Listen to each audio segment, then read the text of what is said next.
ಎಲ್ರಿಗೂ ನಮಸ್ಕಾರ. ಆನೇಕಲ್ ಇತಿಹಾಸದ ಹೊಸ ಅಧ್ಯಾಯಕ್ಕೆ ಸಾಕ್ಷಿಯಾಗುವ ಕ್ಷಣ ಬಂದಿದೆ. ದೇಶದ ಎರಡನೇ ಅತಿ ದೊಡ್ಡ ಅಂತಾರಾಷ್ಟ್ರೀಯ ಕ್ರೀಡಾಂಗಣ, ಕ್ರಿಕೆಟ್ ಕ್ರೀಡಾಂಗಣ ನಮ್ಮ ಆನೇಕಲ್ ತಾಲೂಕಿನ ಇಂಡ್ಲವಾಡಿಯಲ್ಲಿ ನಿರ್ಮಾಣವಾಗ್ತಾ ಇದೆ. 80,000 ಆಸನ ಸಾಮರ್ಥ್ಯದ ಈ ಬೃಹತ್ ಕ್ರೀಡಾಂಗಣ ಯುವಕರ ಕನಸುಗಳಿಗೆ ಹೊಸ ವೇದಿಕೆಯಾಗಲಿದೆ.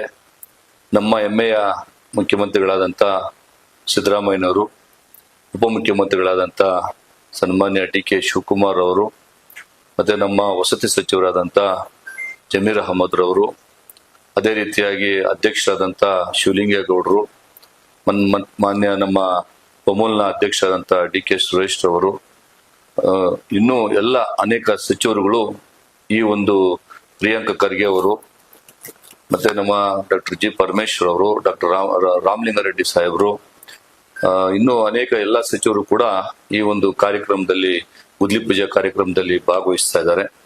ಅದ್ರ ಜೊತೆಯಲ್ಲಿ ನಮ್ಮ ರಾಜ್ಯದ ಕ್ರಿಕೆಟ್ ತಾರೆಗಳಾದಂಥ ರಾಹುಲ್ ದ್ರಾವಿಡ್ ರವರು, ಅನಿಲ್ ಕುಂಬ್ಳೆ ಅವರು ಕೂಡ ಬರ್ತೀವಿ ಅಂತೇಳಿ ಕೂಡ ಹೇಳಿದ್ದಾರೆ.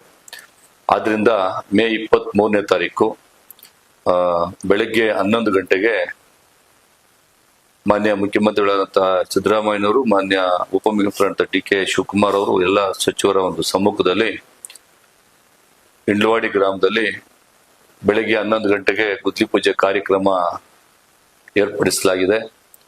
ಹೆಚ್ಚಿನ ಸಂಖ್ಯೆಯಲ್ಲಿ ಈ ಒಂದು ಕ್ರೀಡಾಪಟುಗಳು, ಎಲ್ಲ ನಾಗರಿಕ ಬಂಧುಗಳು, ಅಕ್ಕ ತಂಗಿಯರು, ಅಣ್ಣ ತಮ್ಮಂದಿರು, ಯುವಕರು, ಹೆಚ್ಚಿನ ಸಂಖ್ಯೆಯಲ್ಲಿ ಪಕ್ಷದ ಕಾರ್ಯಕರ್ತರುಗಳು, ಮುಖಂಡರುಗಳು ಹೆಚ್ಚಿನ ಸಂಖ್ಯೆಯಲ್ಲಿ ಭಾಗವಹಿಸಿ ಈ ಒಂದು ಕಾರ್ಯಕ್ರಮವನ್ನ ಯಶಸ್ವಿಗೊಳಿಸಬೇಕು ಅಂತೇಳಿ ನನ್ನೆಲ್ಲ ತಾಲೂಕಿನ ಜನತೆಯಲ್ಲಿ ಹೃದಯಪೂರ್ವಕವಾಗಿ ನಾನು ಮನವಿ ಮಾಡ್ತಾ ಇದ್ದೇನೆ.